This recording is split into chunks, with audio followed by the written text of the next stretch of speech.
কোটা সংস্কার আন্দোলনের ফলে উদ্ভূত পরিস্থিতির কারণে দেশজুড়ে চলছে কারফিউ। এই অবস্থায় বন্ধ শুটিং কার্যক্রম। অন্যান্য শিল্পীদের মতো অভিনেত্রী কেয়া পাইলও তাই ঘরবন্দি। তার অলস সময় কিভাবে কাটছে তা জানতে যোগাযোগ করে দেশের একটি গণমাধ্যম।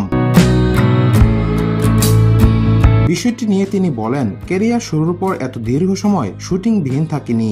পুরো সময়টা পরিবারকে দিয়েছি, এখনো দিচ্ছি। পাশাপাশি অনেক ঘুমিয়েছি। এভাবে আরাম করে অনেক বছর ঘুমাতে পারিনি। কেয়া পাইল আরো বলেন, অসংখ্য সিনেমা দেখেছি।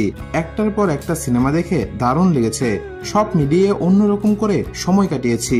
এই অভিনেত্রী বলেন, আপাতত শুটিং নিয়ে চিন্তা করছি না। বেঁচে থাকলে, সুস্থ থাকলে নতুন করে শুটিং করতে পারবো। প্রসঙ্গত কোটা সংস্কার আন্দোলন ঘিরে উত্তপ্ত পরিস্থিতি ক্রমেই স্বাভাবিক হয়ে আসছে। ইতোমধ্যে চলমান কারফিউ আরও শিথিল করছে সরকার। পাশাপাশি মহাসড়কগুলোতেও শুরু হয়েছে যান চলাচল।